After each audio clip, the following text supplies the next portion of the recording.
हे देवी, माघ माध्यम के 20वें अध्याय का पठन मैं शुरू कर रहा हूँ। गंधर्व कन्याओं की व्यथा की आगे कथा सुनाते हुए महर्षि वशिष्ठ ने कहा, हे राजन, अपने अपने बिस्तरों पर अर्ध चैतन्य और उदास गंधर्व कन्याओं को देखकर उनकी माताएं व्याकुल होकर उनके समीप आई। अपनी पुत्रियों की ऐसी दशा देखकर गंधर्व पत्नियों ने उन्हें गुलाब जल की छींटे देकर चेतन करने का प्रयास किया। अपनी पुत्रियों को मूर्छा से मुक्त करने के पश्चात गंधर्व पत्नियों ने गंभीर होकर उनसे पूछा, तुम्हारी ऐसी दशा कैसे हुई तथा आज तुम सबने गौरी पूजन में इतना विलंब क्यों किया? अपनी माताओं के प्रश्न सुनकर गंधर्व कन्याएं बोली, हे माताओं, आज हम जल विहार करने के लिए सरोवर पर गई थी। जब हम वहां पर गौरी पूजा कर रही थी, उसी समय अनेकों किन्नर बालिकाएं वहां आ गई। हमें सरोवर पर सामूहिक नृत्य और गायन में मग्न हो जाने के कारण समय का ध्यान नहीं रहा। इसी कारण हमारे लौटने में विलंब हुआ। आज हमने नृत्य, गायन तथा संगीत से सामान्य से अधिक परिश्रम किया है। यही कारण है कि हम ये थकी हुई होने के कारण कंपायमान होकर बिस्तर पर गिर पड़ी तथा मूर्छित हो गई थी। आगे असत्य बोलते हुए उन गंधर्व कन्याओं ने कहा, हे माताओं, अत्यंत थकी हुई होने के कारण इस समय हमें ज्वर सा हो रहा है तथा वार्तालाप करने में भी कष्ट हो रहा है। अतः अब कृपा कर हमें विश्राम करने का अवसर दें। इस प्रकार वह रात्रि गंधर्व कन्याओं ने अनिद्रा तथा व्याकुलता में व्यतीत कर दी। हे राजन, प्रातःकाल जब भगवान भास्कर ने पूरी दिशा में लालिमा बिखेर कर अपनी मुखाकृति प्रकट की, तो उन गंधर्व कन्याओं ने वस्त्राभूषण और परिधान परिवर्तित कर अपनी माताओं से गौरी पूजन का बहाना बनाकर वन के लिए प्रयास किया। वे, हे राजन, सरोवर के तट पर पहुंचकर उन पांचों गंधर्व कुमारियों ने कली की तरह धूप दीप देवदन पुष्पों से भगवती पार्वती की पूजा और नृत्य व गायन करती हुई वहीं बैठ गई। उसी समय संयोगवश ऋषि कुमार आग्नेय भी सरोवर के तट पर आ पहुँचे। आग्नेय को वहीं आया देखकर गंधर्व कुमारी हर्ष विभोर होकर प्रफुल्लित हो उठी। उनके नेत्र हर्षोन्मत्त हो उठे। उन पांचों ने ऋषि कुमार को चारों ओर से घेर कर उपालंब देते हुए कहा, कल तुम यहाँ दृश्य हो गए थे, किंतु आज तुम्हारा निकल पाना असंभव है। आज हमने तुम्हें चारों ओर से घेर लिया है। हमारा प्रण है कि आज हम तुम्हारा पति रूप में वर्ण करेंगे अथवा मृत्यु को ग्रहण कर लेंगे। इस प्रकार अपने हाव भावों और वचनों से वे पांचों ही गंधर्व कुमारियां ऋषि कुमार आग्नेय को अपने वश में करने की चेष्टा करती रही।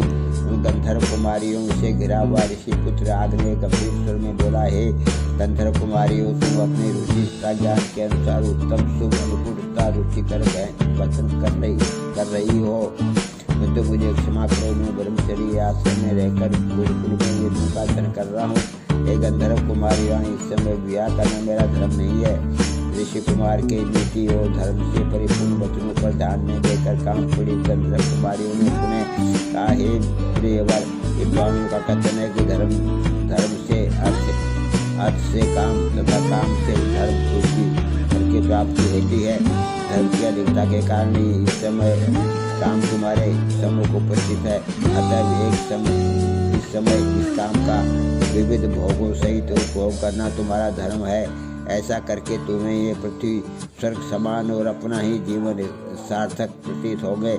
गंधर्व कुमारियों के ऐसे वचन सुनकर आग्नेय ने कहा, ये कुमारियों, आपका कथन किसी अंश तक सत्य है, किंतु मैं तो अपने ब्रह्मचर्य व्रत को पूर्ण करने के पश्चात अपने गुरु की आज्ञा प्राप्त करके विवाह करूंगा। अभी मैं किसी के साथ विवाह नहीं कर सकता। अपने रूप, यौवन और वैभव के मद में चूर उन गंधर्व कुमारियों ने कहा, हे ऋषि कुमार, विचार करो, कहाँ हम उत्तम सुंदरियाँ, कहाँ तुम तापस्वी धारी कटुक तपस्वी। हमारे तुम्हारे बीच कितनी असमानता है, किंतु ईश्वर के विधान द्वारा ही हमारा तुम्हारा ये मिलन हुआ है। अब तुम संकोच जाकर हमारा पानी ग्रहण कर अनुग्रहित करो। तुम्हारे वियोग में हम जीवित नहीं रह सकेंगे। गंधर्व कन्याओं को समझाने की चेष्टा करते हुए ऋषि कुमार आग्नेय ने कहा, ये सुंदरियों, धर्म, अर्थ, काम और मोक्ष, इनको शास्त्रोक्त रूप से जीवन में अपनाने वाले इस सद्गति को प्राप्त करते हैं। अतः मैं ऐसमय विवाह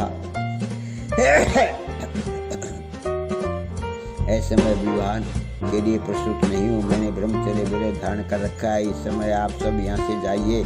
अब मैं विद्या अध्ययन समाप्त कर ब्रह्मचर्य व्रत पूर्ण करके गृहस्थाश्रम में प्रवेश करूँगा। उस समय यदि मेरे माता पिता तथा आपके माता पिता परस्पर सहमत हुए तो मैं आपका पाणी ग्रहण करूँगा, अन्यथा नहीं। आग्नेय पर अपना जादू असफल होते देखकर वे परस्पर विस्मित रह गई। क्षण भर बाद ही प्रमोदिनी ने आग्नेय के चरण पकड़ लिए। सुश्रुता तथा सुशीला ने उसकी दोनों भुजाएं पकड़ ली और सुतरा तथा चंद्रिका ने उसे अपने आलिंगन में आबद्ध कर लिया। वे कहने लगी, अब हम बिना पाणी ग्रहण तुम्हें यहाँ से कदापि नहीं जाने देंगी। हे राजन, गंधर्व कन्याओं के स्पर्श तथा प्रेमासिक्त वचनों का भी ऋषि कुमार पर कोई प्रभाव नहीं पड़ा। उसके मन में कोई विकार भी उत्पन्न नहीं हुआ। गंधर्व कन्याओं के ही साथ से क्रोधित होकर ऋषि कुमार ने उन्हें झटका देकर अलग करते हुए तत्काल सभी को साफ दे दिया।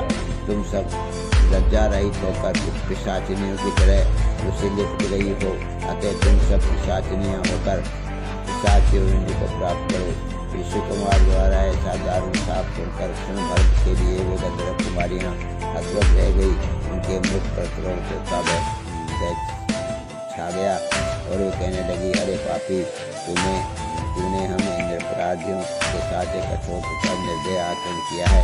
तुम्हारे ही धर्म ज्ञान को सैकड़ों बार धिक्कार है, जो हृदयहीन होने से अपने मित्रों तथा अनुरागी भक्तों के साथ ऐसा कठोर तथा आचरण करता है। उसे दोनों लोगों में तुमसे संताप प्राप्त होता है। तूने व्यर्थ ही अपराधियों को साथ दिया है, अतः अब हमारे साथ से दूरी के साथ हो जा। परस्पर साफ देने के कारण वह गंधर्व कुमारियाँ ऋषि कुमार तत्कारी पिशाचिनी हो गए। तब एक क्षुधा तथा तृष्णा से पीड़ित होकर बुरी तरह रोने बिलखने लगे, किंतु उस निर्जन वन में उनकी पुकार सुनने वाला कोई नहीं था। खोजते हुए उनके माता पिता आए भी, परंतु पिशाच रूप में उन्हें पहचान न सके। उन्हें इस प्रकार पिशाच नहीं खोजते बहुत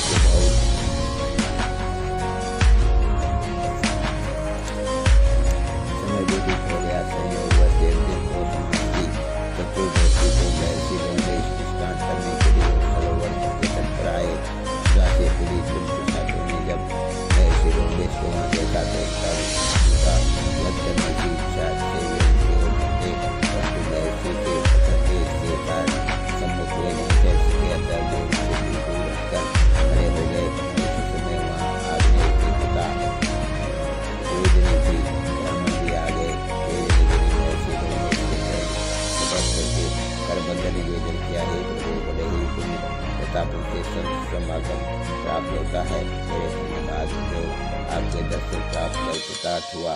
तत्पश्चात वेदनिधि ने अपना दुख वृत्तांत बताते हुए महर्षि लोमश से कहा, हे महर्षि, ये पिशाचिनियाँ गंधर्व कन्याएं हैं तथा ये पिशाच मेरा पुत्र आग्नेय है। ये सब परस्पर एक दूसरे को साप देने के कारण पिशाच योनि को प्राप्त हुए हैं। हे ऋषिवर, अब कृपा करके आप अपने तपोबल से इनका उद्धार कीजिए। वेदनिधि के करना पूर्वक निवेदन को सुनकर महर्षि लोमश का संत चित्त दर्याद्र हो उठा। उन्होंने पुत्र के दुख से दुखी वेदनिधि को सांत्वना देते हुए कहा, हे विप्रवर, अब मैं आपके सम्मुख उस पापनाशी दिव्य धर्म का वर्णन करूँगा जिसके द्वारा इनका परस्पर साप नष्ट हो जाएगा। गौरव माघ महोत्सव के 20वें अध्याय की जय। हे देवी, मैंने माघ महोत्सव के 20वें अध्याय का वर्णन किया है।